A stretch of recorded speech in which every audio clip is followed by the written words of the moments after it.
முன்னவனே யானை முகத்தவனே முக்தி நலம் சொன்னவனே தூய்மை சுகத்தவனே மன்னவனே சிற்பரனே ஐங்கரனே செஞ்சடையன் சேகரனே தற்பரனே நென்றாள் சரண் வாக்குண்டாம் நல்ல மனமுண்டாம் மாமலராள் நோக்குண்டாம் மேனி நுடங்காது பூக்கொண்டு துப்பார் திருமேனி தும்பிக்கையான் பாதம் தப்பாமல் சார்வார் நமக்கு மூவிரு முகங்கள் போற்றி முகம்பொழி கருணை போற்றி ஏவரும் துதிக்க நின்ற ஈராறு தோள் போற்றி காஞ்சி மாவடி வைகும் செவ்வேள் மலரடி போற்றி அன்னார் சேவலும் மயிலும் போற்றி திருக்கைவேல் போற்றி போற்றி மனோஜபம் மார்துல்ய வேகம் ஜிதேந்திரியம் புத்திமதாம் வரிஷ்டம் வாதாத்மஜம் வானரயூத முக்கியம் ஸ்ரீ ராமதூதம் சரசா நமாமி.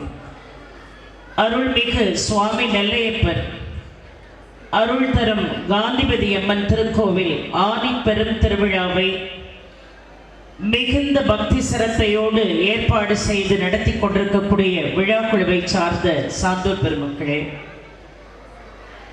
உதவி ஆணையர் சகோதரி கவிதா அவர்களே, இணை ஆணையர் கவிதா பிரியதர்ஷினி அவர்களே, செயல் அலுவலர் சகோதரர் ஐயர் சிவமணி அவர்களே, இந்த அருமையான பக்தி இன்னிசை பண்பாட்டு மன்றத்திற்கு உபயம் செய்திருக்கக்கூடிய நெல்லை துணிவணிகர் இலக்கிய வட்டத்தை சார்ந்த சான்றோர் பெருமக்களே,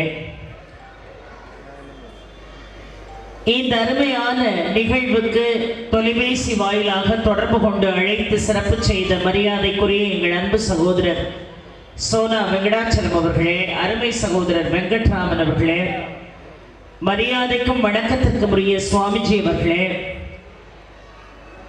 எனது அன்பு சகோதரர் திரு தினமலர் ஸ்ரீனிவாசன் அவர்களே, இந்த நிகழ்வை மிக அருமையாக தொகுத்து வழங்கிய அருமை சகோதரர் திரு பாமணி அவர்களே, அன்பு சகோதரர் திரு சுப்பிரமணியன் அவர்களே,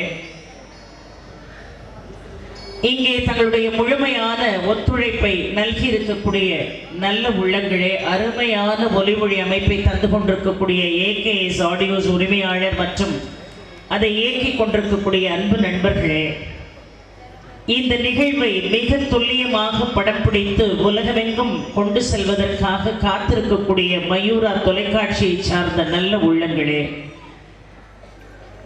மேடையில் வீற்றிருந்த சான்றோர்களே, இசை கலைஞர்களே, இலக்கிய பெருமக்களே, இங்கே மிக திரளாக வருகை தந்திருக்கின்ற பக்தகோடி பெருமக்களே, ஆண்டோர்களே, சான்றோர்களே, அத்துணை பேருக்கும் எங்கள் குழுவின் சார்பாக முதற்கண் பணிவான வணக்கத்தை தெரிவித்துக் கொள்கிறோம்.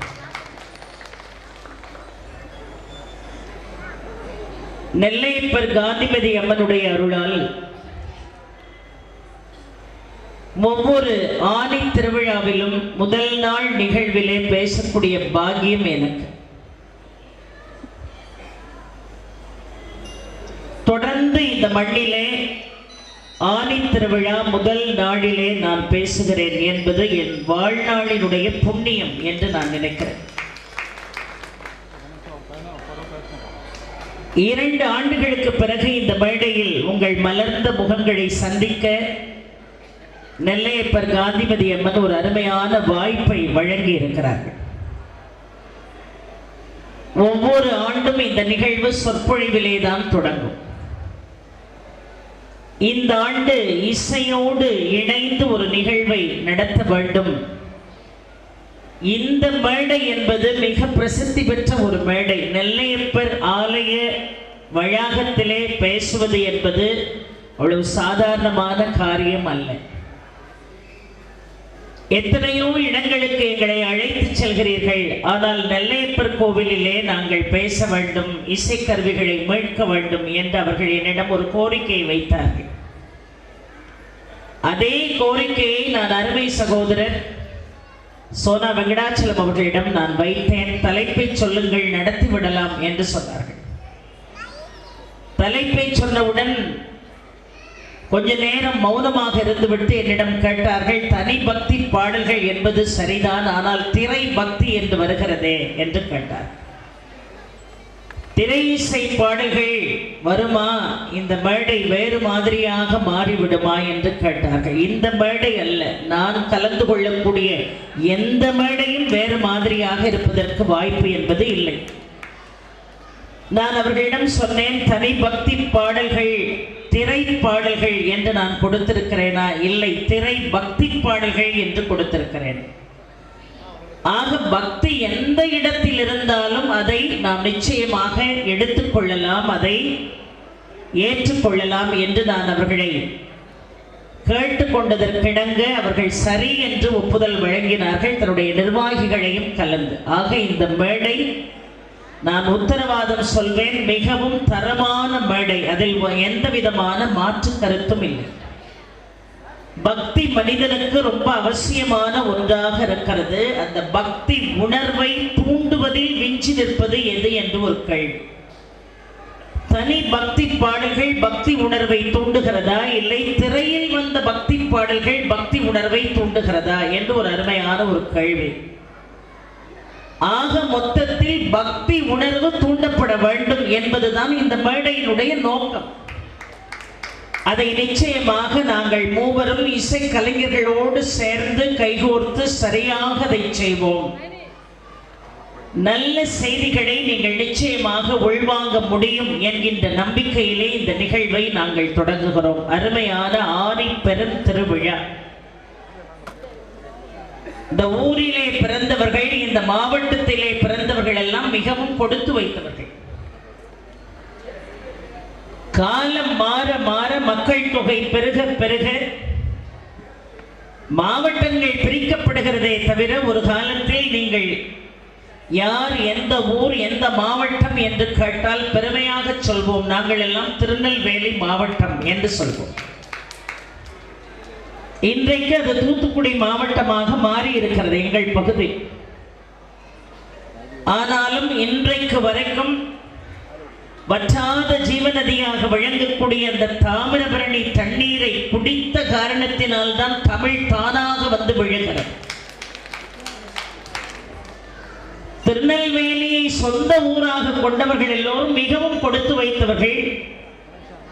ஒரு கௌரவம் அவர்களுக்கு இருக்கிறது, அதில் எந்த விதமான மாற்று கருத்தும் இல்லை. அந்த மாவட்டத்தை சார்ந்தவர்களாக நாங்கள் ஒரு காலத்தில் இருந்திருக்கிறோம் என்பது எங்களுக்கு இன்னும் மாறாத பெருமையாக இருக்கிறது. தானி பெரும் திருவிழாவிற்குள்ளே வருவதற்கு முன்னதாக முதலில் உங்கள் ஊரினுடைய பெருமையை நீங்கள் தெரிந்து கொள்ள வேண்டும். நானும் எத்தனையோ பேரை சந்தித்து கேட்டிருக்கிறேன், திருநெல்வேலி என்று சொன்னவுடன் உங்களுக்கு என்ன ஞாபகம் வருகிறது என்று எத்தனையோ பேரிடம் கேட்டிருக்கிறேன்.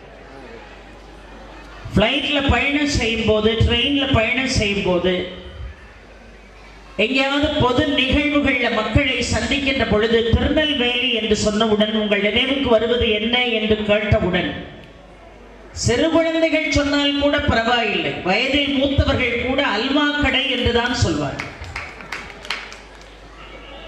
இந்த அல்வா கடையை சார்ந்தவர்கள் நீடூழி வாழணும், தொடர்ந்து நல்ல அவங்களுக்கு செயல்ஸ் இருக்கணும், அதுல எந்த மாற்று கருத்தும் இல்லை.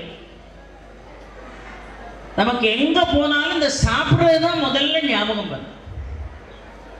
திருநெல்வேலின்னு சொன்ன உடனே எனக்கு நெல்லையப்பர் தான் ஞாபகம் வருகிறாரு என்று யாராவது சொல்கிறோமா? அப்படிதான் சொல்லணும். சாதாரணமான ஆலயம் அல்ல. இந்த மேடையில் நான் சொல்கிறேன், இந்த நெல்லையப்பர் ஆலயத்துடைய சிறப்புகளை, காந்திமதி அம்மனுடைய சிறப்புகளை பேசுவதற்கு இந்த ஒரு ஜென்மம் போதாது. அவ்வளவு சிறப்பு மிக்க ஸ்தலம் இந்த காந்திமதி அம்மனுடைய ஆலயம். அதனால்தான் இந்த திருநெல்வேலியை சொல்கின்ற பொழுது திக்கெல்லாம் புகழுறும் திருநெல்வேலி என்று ஞானசம்பந்த பெருமான் பாடுகிறார். திக்கெல்லாம் புகழுறும் திருநெல்வேலி என்று பாடுகிறார். பொருளை தன் புனல் நாடு என்று சேக்கிழார் பெருமான் மிக அருமையாக இந்த நெல்லையை பாராட்டுகிறார். இன்னும் சொல்ல போனால் பொன் திணிந்த, அந்த வார்த்தை ஏன் சொன்னாங்க அப்படின்னா, ஒரு காலத்திலே கொன்றை மரங்கள் பொன் போன்ற பூக்களை சொரிந்த இடம் இந்த நெல்லை மாநகரம். செருந்தி என்கின்ற செம்பொன் மலர்களை சொரிந்த இடம் இந்த நெல்லை, இந்த திருநெல்வேலி. அதனால் பொன் திணிந்த புனல் பெருகும் பொருளை திருநாடு என்று கம்பன் மிக அருமையாக பாடுகிறார். இந்த திருநெல்வேலிக்கு அவ்வளவு பெரிய சிறப்பு இருக்கிறது. இனி யாராவது கேட்டால் நான் திருநெல்வேலியை சார்ந்தவன், நெல்லை என்று சொல்வதை விட நான் திருநெல்வேலியை சார்ந்தவன், எங்கள் ஊர் திருநெல்வேலி, திருநெல்வேலி என்று சொல்வதே மிகப்பெரிய பெருமை. இந்த திருநெல்வேலிக்கு இன்னொரு ஒரு மாறாத பெருமை உண்டு என்று சொன்னால், வற்றாத ஜீவனடியாக இங்கே ஓடிக்கொண்டிருக்கக்கூடிய தாமிரபரணி. இந்த தாமிரபரணி வற்றாத ஜீவ நதி. இந்த தாமிரபரணியே நீங்களும் நானும் மட்டும் பேசல. ரிக்வேதம், யஜுர்வேதம், சாமவேதம், அதர்வன வேதம் என்கின்ற 4 வேதங்களை வடித்துக் கொடுத்த வியாச பெருமான் தன்னுடைய மகனாக விளங்கக்கூடிய சுகபிரம்ம ரிஷிக்கு இந்த தாமிரபரணியினுடைய பெருமைகளை உபதேசம் செய்ததாக சான்றுகள் இருக்கிறது. அப்ப எவ்வளவு பழமையான ஸ்தலம் என்று பாருங்கள். 2000 ஆண்டுகளுக்கு மேலான பல பழமையான ஸ்தலம் இந்த நெல்லையப்பருடைய ஆலயம். தன்னுடைய மகன் சுகபிரம்ம ரிஷிக்கு வியாசர் இந்த தாமிரபரணியினுடைய சிறப்புகளை மிக அழகாக உபதேசம் செய்கிறார். 4 வேதங்கள், ரிக்வேதம், யஜுர்வேதம், சாமவேதம், அதர்வன வேதம், 5ஆம் வேதம் என்று அழைக்கக்கூடிய மகாபாரதம் மிக பழமையானது.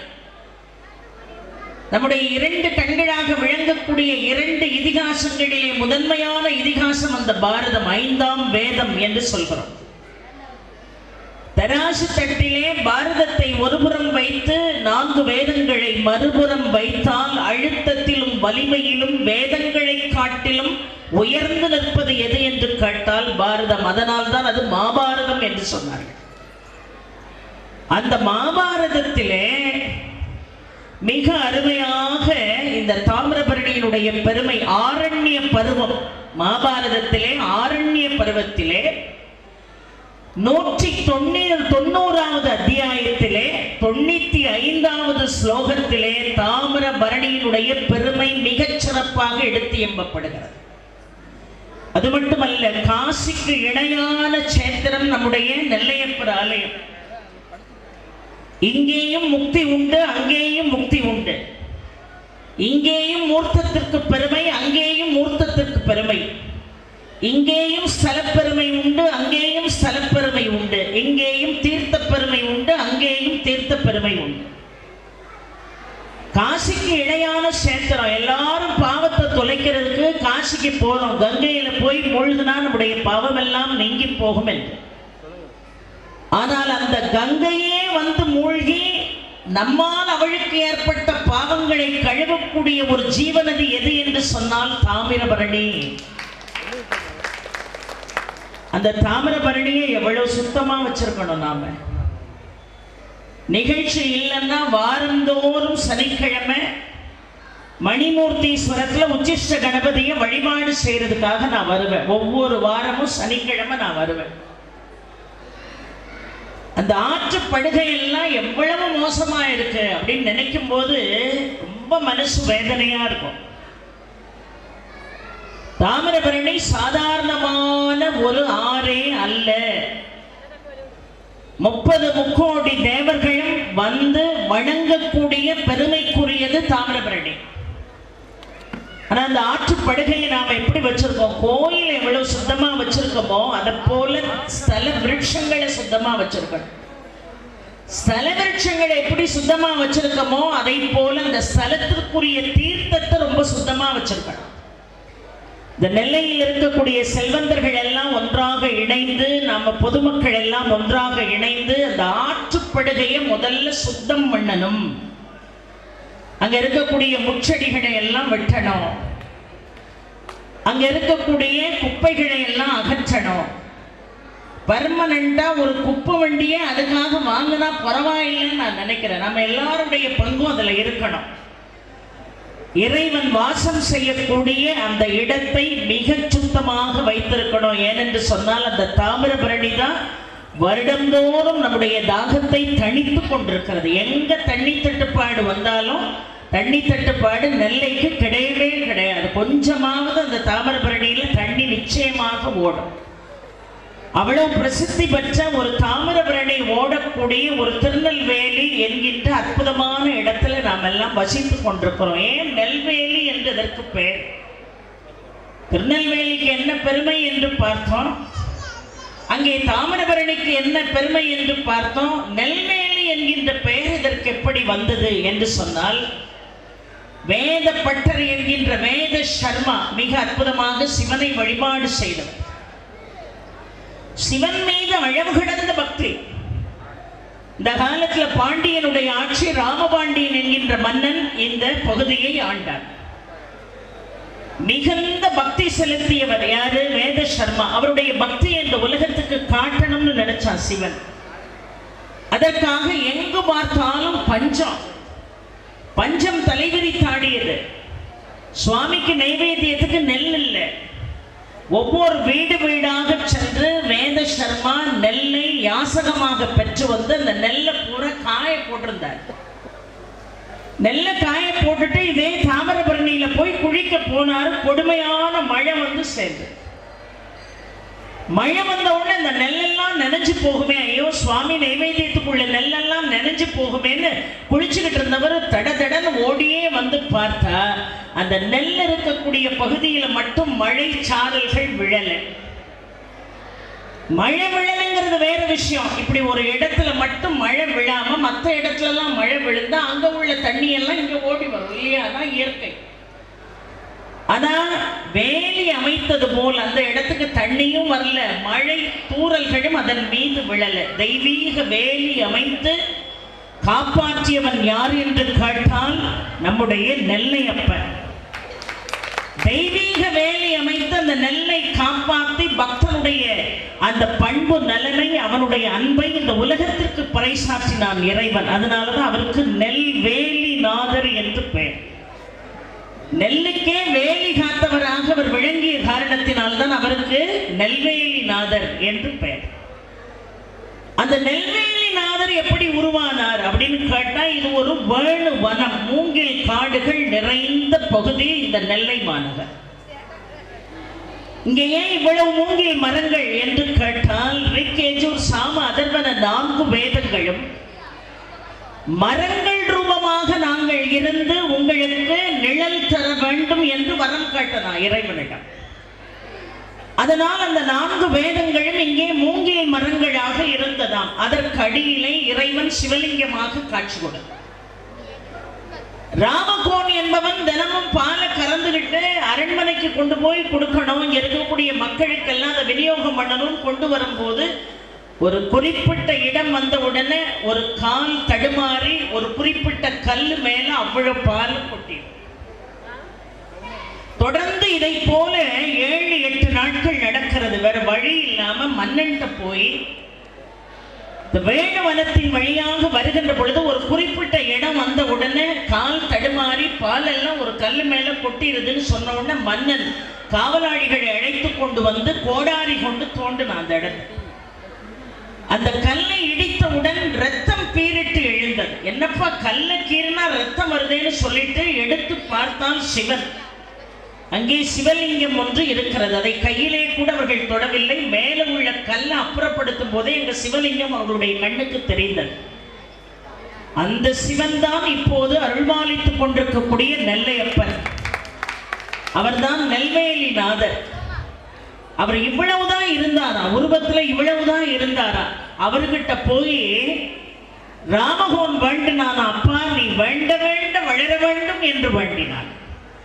வேண்ட வேண்ட அவர் வளர்ந்த காரணத்தினால்தான் வேண்ட வளர்ந்த நாதர் என்று அவருக்கு ஒரு நாமம் இருக்கிறது இங்கே. அதனாலதான் இந்த ஆலயத்திலே அந்த கோடாரிப்பட்ட அந்த கோரம் அவருடைய இடது தலைப்பகுதியில இன்னைக்கு வரைக்கும் நம்ம பார்க்கலாம். இன்னொன்று, வேண்ட வேண்ட அவர் வளர்ந்தார் என்று சொன்னால், இப்பொழுது நாம் பார்க்கக்கூடிய மூலஸ்தானத்திலே ஒரு ஆவுடையார், அதற்கு மேலே சிவன் லிங்கத்தை சுயம்பை நாம் பார்க்கிறோம் இல்லையா? ஆனால் அதற்கு கீழே 20 ஆவுடையார் இருப்பதாக சொல்கிறார்கள். 20 ஆவுடையார் அடியில் இருக்கு. மேல இருக்கிறது 21வது ஆவுடையார். அதுலதான் நம்முடைய நெல்லையப்பர் வீற்றிருந்து அருள்பாலித்துக் கொண்டிருக்கிறார். மிகவும் பிரசித்தி பெற்ற ஒரு அற்புதமான ஒரு ஸ்தலம் இந்த ஸ்தலம்.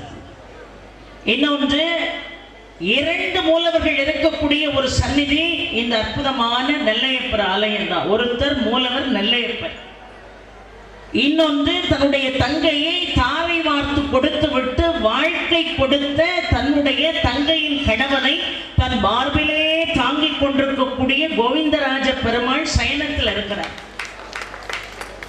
தங்கையை கல்யாணம் பண்ணி கொடுத்தவன, அடே அப்பா என் கடமை முடிஞ்சதுன்னு செஞ்சுட்டாராம். அவர் நெஞ்சில சிவலிங்கத்தை தாங்கி இருக்காரா.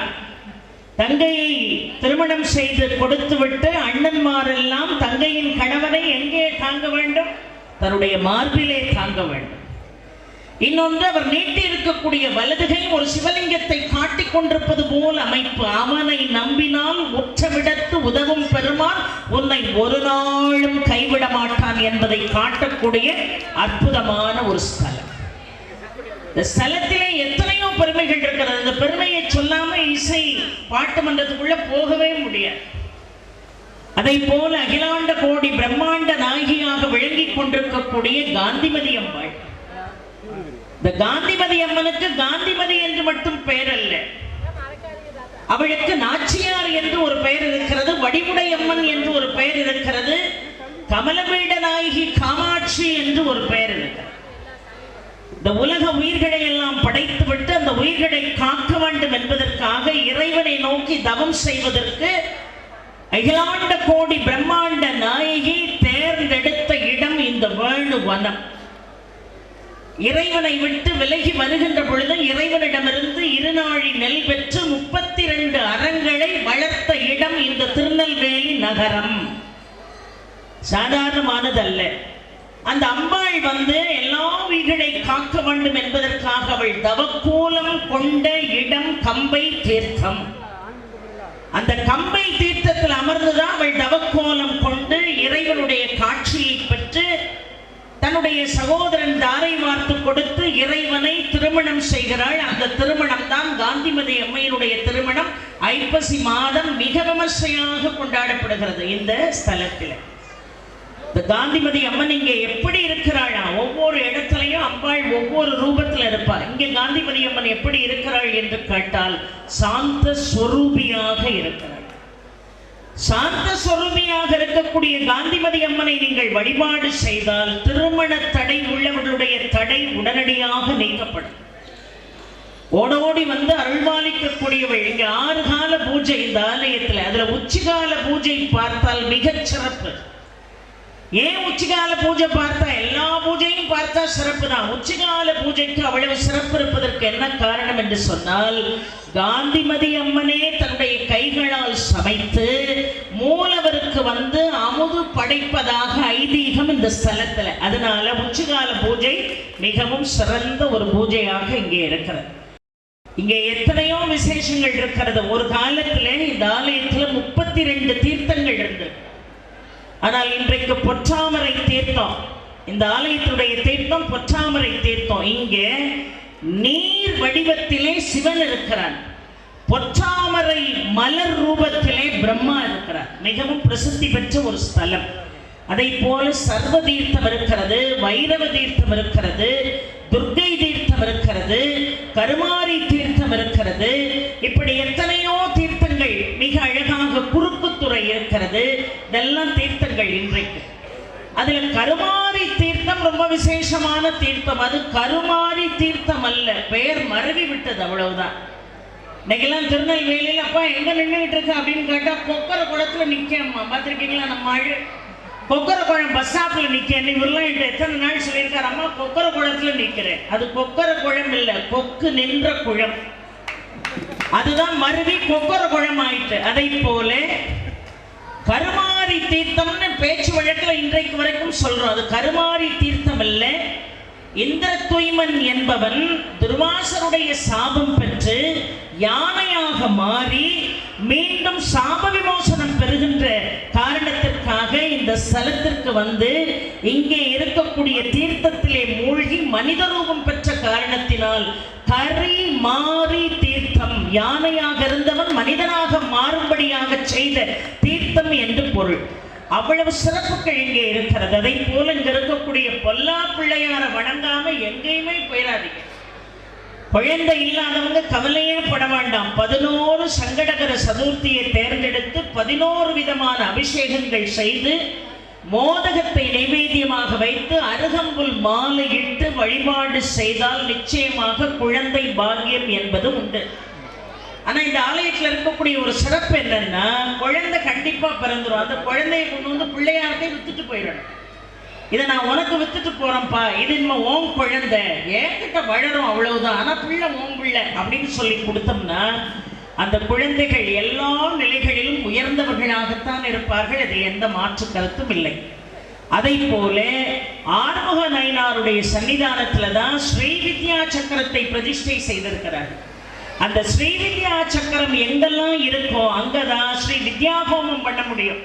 யாரெல்லாம் நல்லா படிக்கணும், பெரிய ஆளா வரணும், ரொம்ப இன்டெலிஜென்ட் பர்சனா இன்டெலெக்சுவலா இருக்கணும்னு நினைச்சோம்னா ஆறுமுக நயினார் சன்னிதானத்துக்கு வந்து வித்யா சக்கரம் இருக்கக்கூடிய இடத்துல கொஞ்ச நேரம் மனதை அமைதிப்படுத்தி அமர்ந்து வித்யா ஹோமம் நடத்தினோம் என்று சொன்னால் குழந்தைகளுடைய கல்வி மிகச் சிறப்பாக இருக்கும். அதை போல இங்கே இருக்கக்கூடிய நந்தி கடல் சிற்பிகளாலும் சுண்ணாம்பாலும் செய்யப்பட்டது. இன்றைக்கு அதற்கு வர்ணம் பூசி வைத்திருக்கலாம்.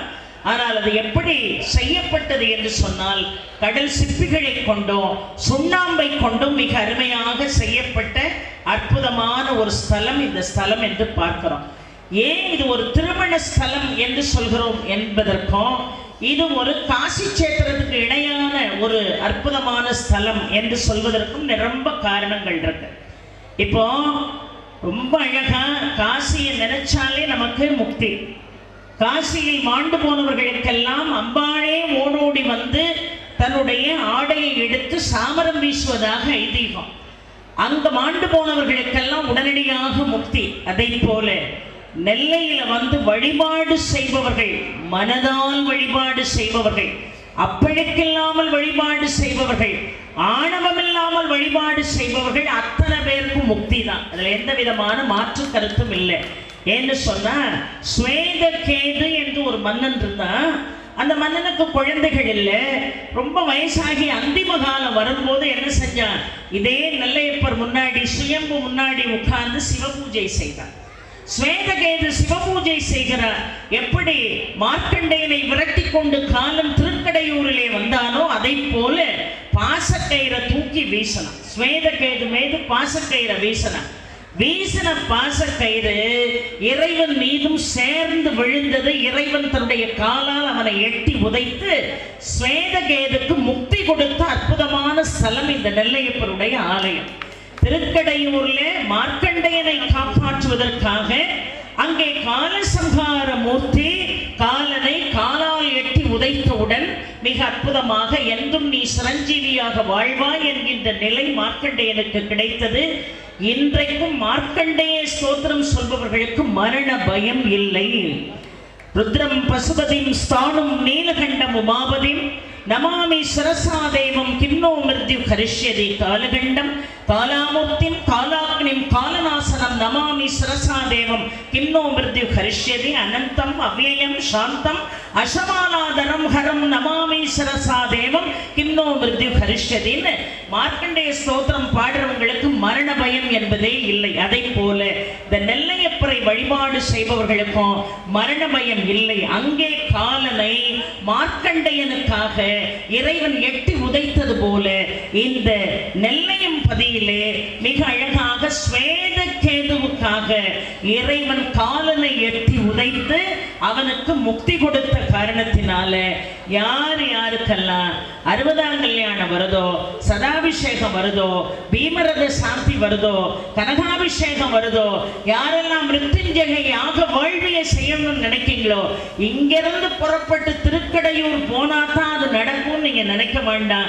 இனிமேல் 60ஆம் கல்யாணம், சஷ்டியப்த பூர்த்தி, இந்த சதாபிஷேகம், கனகாபிஷேகம், பீமரத சாந்தி, மிருத்யுஞ்சய யாக வேள்விய இந்த நெல்லையப்பர் ஆலயத்தில் செய்து முழுமையான பலனை பெறலாம் என்பதை மிக அழகாக நம்முடைய சமயம் அற்புதமாக சொல்கிறது. ஏன் இதை திருமண ஸ்தலம் என்று சொன்னேன் என்று சொன்னால், இறைவனுக்கு திருமணம் நடக்கின்ற பொழுது வடக்கு தாழ்ந்து தெற்கு உயர்ந்த போது அந்த தெற்க போய் சமப்படுத்துவதற்கு அகத்தியனை அனுப்பினான் இறைவன். அந்த அகத்தியனே தன்னுடைய கையால் உருவாக்கிய லிங்கம் தான் இங்க இருக்கக்கூடிய மகாலிங்கேஸ்வரர். அந்த மகாலிங்கநாதன் இங்க இருக்கிறார். அது அகத்தியனால் உருவாக்கப்பட்டவர். அந்த அகத்தியருக்கு ஒவ்வொரு இடங்களாக அவர் ஸ்தலங்கள் தோறும் வருகின்ற பொழுது திருமண காட்சியை காட்டிக்கொண்டே வந்த இறைவன் இந்த நெல்லையம் பதிக்கு வந்த பிறகுதான் முழுமையாக தன்னுடைய திருமண காட்சியை கைலையிலிருந்து அகத்தியருக்கு காட்டினார் என்று பார்க்கிறோம். ஆக திருமணம் நடக்கணுமா, அதற்கு இங்கதான் வரணும். திருமண தடை நீங்கணுமா, அதுக்கு இங்கதான் வரணும். குழந்தை பாக்கியம் கிடைக்கணுமா, அதுக்கு இங்கதான் வரணும். மரண பயம் நீங்கணுமா, அதுக்கு இங்கதான் வரணும். எல்லாவற்றுக்கும் பெயர் போன ஒரு அற்புதமான ஸ்தலமாக இந்த நெல்லையம்பதி இருக்கிறது. இந்த நெல்லையம்பதியிலே, இந்த நெல்லையப்பர் ஆலயத்திலே இன்றைக்கு மிக அருமையாக ஒரு இசை வேள்வி நாங்கள் எல்லாம் நடத்த இருக்கிறோம். மரண பயத்தை நீக்கக்கூடியவராக நெல்லையப்பர் இருக்கின்ற காரணத்தினால்தான் வேண்ட வளர்ந்த நாதர் என்பது மட்டும் அவர் நாமம் அல்ல, நெல்மேலி காத்த நாதர் என்பது மட்டும் அவருடைய நாமம் அல்ல, மிருத்யுஞ்சய நாதர் என்று அவருக்கு ஒரு நாமம் இருக்கிறது. மரண பயத்தை நீக்கக்கூடியவர். அதனால்தான் ஓம் திரையம்பகம் யஜாமகே சுகந்தின் புஷ்டிவர்தனம் உருவாருகம் யுவபந்தநாத் மிருத்யோர் முஷ்யம் அமிர்தாத்னு இந்த ஸ்தலத்தில் உட்கார்ந்து 108 முறை சொன்னால் அதனுடைய சக்தியே வேற. நமஸ்தே அஸ்து பகவன் விஸ்வேஸ்வராய மகாதேவாய திரையம்பகாய திரிபுராந்தகாய திரிகாக்னி காலாய காலாக்னி ருத்ராய நீலகண்டாய மிருத்யுஞ்சயாய சர்வேஸ்வராய சதாசிவாய ஸ்ரீமன் மகாதேவாய நமகன் இந்த ஸ்தலத்தில் உட்கார்ந்து ஒரே ஒரு முறை சொன்னால் எந்த அகால மரணங்களும் கொடிய நோய்களும் நம்மை அண்டுவதற்கு வாய்ப்பு என்பதே இல்லை. அப்பேற்பட்ட இந்த ஸ்தலத்தில் ஆனி பெரும் திருவிழாவில் அதுலேயும் முதல் நாள் பேசக்கூடிய ஒரு பாக்கியத்தை இறைவன் உங்க மனசுல பேசாம அந்த வாய்ப்பை நீங்க எனக்கு தந்திருக்க முடியுமா?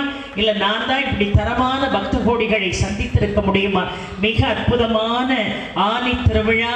இந்த ஆனி திருவிழாவில் ரொம்ப அழகா சுவாமிஜி அழகாக சொன்னார்கள். இங்கே மாணிக்க வாசக பெருமானுக்கு குரு பூஜை நடக்கக்கூடிய மாதம் இந்த ஆனி மாதம். என வாதவூரிலே அவர் அவதரித்தாலும் கூட சிதம்பரத்தில் தான் இறைவனோடு அவர் சென்று ஐக்கியமானார். அதை போல கலிகாம நாயனாருக்கும் அமர்நீதி நாயனாருக்கும் குரு பூஜை நடக்கக்கூடிய மாதம் இந்த ஆனி மாதம். இன்னொன்று, இந்த ஆனி மாதத்துல மிகப்பெரிய சிறப்பு என்ன இந்த ஆலயத்திலே என்று சொன்னால், இங்கே அக்னி சபாபதி என்று ஒருவரை அழைக்கிறோம். அவர் பேர் யாரு? அவர்தான் 63 ரூபங்களிலே ஒரு ரூபமாக விளங்கக்கூடிய நடராஜ பெருமான். அந்த நடராஜருக்கு ஆணி திருமஞ்சனம் ரொம்ப விசேஷம் எல்லா இடத்திலையும். இங்கே இருக்கக்கூடிய நடராஜ பெருமான் அக்னி சபாபதி என்று அழைக்கப்படுகிறார். இன்னொன்று, இங்கே இருக்கக்கூடிய தாமிர சபையை யாரும் மறப்பதற்கு இல்லை. 5 சபையிலே பொன்னம்பலம் என்கின்ற கனக சபை சிதம்பரம், வெள்ளி அம்பலம் என்கின்ற அற்புதமான ஒரு சபையாக எது இருக்கிறது? மதுரை. வெள்ளி அம்பலம்னு பேரு, ரஜித சபைன்னு அதுக்கு பேரு. இந்த நெல்லையிலே தாமிர சபை, செப்பு அம்பலம் இந்த இடத்துக்கு பேர், செப்பு அம்பலம் என்று பெயர். அதை போல திருவாலங்காட்டிலே மிக அருமையாக இறைவன் மணியம்பலத்திலே நடனம் ஆடுகின்றார். அந்த திருவாலங்காடு மிக அருமையாக மணியம்பலம் என்று அழைக்கப்படுகிறது. குற்றாலத்தில் இருக்கக்கூடிய அற்புதமான அந்த சபையை சித்திர சபை, ஓவிய சபை என்று அழைத்தோம். இதுல ஒவ்வொரு சபையிலும் ஒவ்வொரு விதமான நடனங்களை ஆடுகிறார். பொன்னம்பலத்தில் ஆனந்த தாண்டவம் ஆடுகிறார். மதுரையிலே வள்ளியம்பதியிலே சந்தியா தாண்டவம் ஆடுகிறார். மிக அழகாக இந்த நெல்லையப்பர் ஆலயத்திலே முனி தாண்டவம் ஆடுகிறார் இறைவன். இந்த முனி தாண்டவம்னா என்ன தெரியுமா? இந்த கண்களுடைய பார்வையை வெவ்வேறு திசைகளுக்கு அனுப்பி அந்த பார்வை செலுத்தக்கூடிய வடிவுகளுக்கு ஏற்றார் போல உடலை அசைத்து ஆடுவதற்கு பெயர் தான் முனி தாண்டவம்னு பெயர். அந்த முனிதாண்டவத்தை இந்த தாமிர சபையிலே ஆடுகின்ற பொழுது அந்த முனிதாண்டவத்திற்கு இந்த நெல்லை அற்புதமான இந்த பதிகத்திலே, இந்த அற்புதமான நெல்லை ஸ்தலத்திலே அவர் முனிதாண்டவம் ஆடுகின்ற பொழுது அதற்கு ஒரு பக்கவாத்தியம் வேணுமா இல்லையா? அதுக்கு மிருதங்க வாசவர் யார் தெரியுமா? பதஞ்சலி முனிவர். பதஞ்சலி முனிவர் இங்கே அமர்ந்து மிருதங்கம் வாசிக்க 64 ரூபங்களிலே ஒரு ரூபமாக விளங்கக்கூடிய அக்னி சபாபதி என்கின்ற நடராஜ மூர்த்திக்கு இங்கே அழகாக முனிதாண்டவம் ஆடுகின்ற பொழுது பதஞ்சலி மிருதங்கம் வாசித்த அற்புதமான ஸ்தலம் இந்த நெல்லையப்பர் ஆலயம். அதை போல மிக அழகாக காளிகா தாண்டவம் திருவாலங்காட்டிலே காளிகா தாண்டவம் ஆடினார். குற்றாலத்திலே சித்திரை சபையிலே திரிபுரா நடனம் ஆடுகிறார் என்று சொன்னால் மிகவும் பிரசித்தி பெற்ற தாமிர சபையை கொண்ட அற்புதமான இடம் இந்த நெல்லையம்பதி. அதுல எனக்கு ஒரு மகிழ்ச்சி என்னன்னா, நான் பேச 30 ஆண்டுகள் நிறைவடைந்து விட்டது. ஆனா நான் பேச ஆரம்பிச்ச காலத்திலே என்னை அன்போடு அரவணைத்து என்னை கைதூக்கி விட்ட ஒரு சபை இந்த நெல்லை சபை என்பதை நான் மறக்கவே மாட்டேன். காரணம், நான் பேச 5-6 ஆண்டுகளுக்குள்ளே தாமிர சபையிலே தான் வாரியார் சுவாமிகளுடைய விருது எனக்கு கொடுக்கப்பட்டது என்பதை இந்த மன்றத்திலே நான் பெருமையாக சொல்லிக் கொள்கிறேன். உருவாய் அருவாய் உளதாய் இலதாய் மறுவாய் மலராய் மணியாய் ஒழியாய் கருவாய் உயிராய் கதியாய் விதியாய் குருவாய் வருவாய் அருள்வாய் குகனை ஆறிரு தடந்தோள் வாழ்க அறுமுகம் வாழ்க வெப்பை குருசை தனிவேல் வாழ்க குக்குடம் வாழ்க செவ்வாய் ஏரிய மங்கை வாழ்க யானைதன் அடங்கு வாழ்க மாறிலா வள்ளி வாழ்க வாழ்க சீரடியாரெல்லாம் வான்முகில் வழாது பெய்க மலிவழம் சுரக்க மன்னன் கோன்முறை அரசு செய்க குறைவிலாதீர்கள் வாழ்க நான்மறை அரங்கள் ஓங்க நத்தகம் வாழ்வி மல்க மேன்மைகள் சைவ நீதி விளங்குக உலகமெல்லாம் வெற்றி மேல் முருகனுக்கு.